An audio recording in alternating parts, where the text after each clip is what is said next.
तीन सवाल। महाराजा अकबर बीरबल की हाजिर जवाबी के बड़े कायल थे। उनकी इस बात से दरबार के अन्य मंत्री मन ही मन बहुत जलते थे। उनमें से एक मंत्री जो महामंत्री का पद पाने का लोभी था ने मन ही मन एक योजना बनाई। उसे मालूम था कि जब तक बीरबल दरबार में मुख्य सलाहकार के रूप में है उसकी यह इच्छा कभी पूरी नहीं हो सकती। एक दिन दरबार में अकबर ने बीरबल की हाजिर जवाबी की बहुत प्रशंसा की।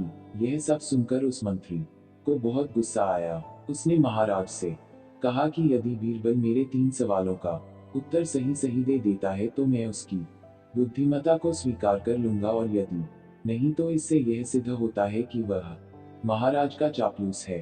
अकबर को मालूम था कि बीरबल उसके सवालों का जवाब जरूर दे देगा, इसलिए उन्होंने उस मंत्री की बात स्वीकार कर ली।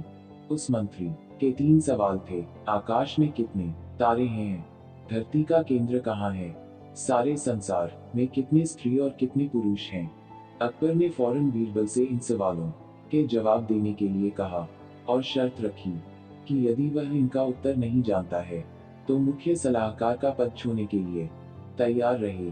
बीरबल ने कहा, तो सुनिए महाराज। पहला सवाल। बीरबल ने एक वेद मंगवाई और कहा, जितने बाल इस वेद के शरीर पर हैं आकाश में उतने ही तारे हैं। मेरे दोस्त, गिनकर तसल्ली कर लो। बीरबल ने मंत्री की तरफ मुस्कुराते हुए कहा। दूसरा सवाल। बीरबल ने जमीन पर कुछ लकीरें खींची और कुछ हिसाब लगाया। फिर एक लोहे की छड़ मंगवाई गई और उसे एक जगह गाड़ दिया, और बीरबल ने महाराज से कहा, महाराज बिल्कुल इसी जगह धरती का केंद्र है, चाहे तो आप स्वयं जांच लें। महाराज बोले, ठीक है, अब तीसरे सवाल के बारे में कहो। अब महाराज, तीसरे सवाल का जवाब बड़ा मुश्किल है, क्योंकि इस दुनिया में कुछ लोग ऐसे हैं जो ना तो स्त्री की श्रेणी में आते हैं और ना ही पुरुषों की श्रेणी। उनमें से कुछ लोग तो हमारे दरबार में भी उपस्थित हैं, जैसे कि ये मंत्री जी।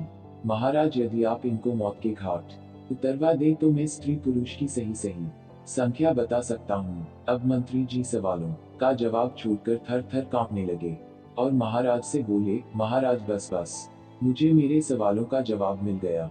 मैं बीरबल की बुद्धिमानी को मान गया हूँ। महाराज हमेशा की तरह बीरबल की तरफ पीठ करके हंसने लगे और इसी बीच वह मंत्री दरबार से खिसक लिया।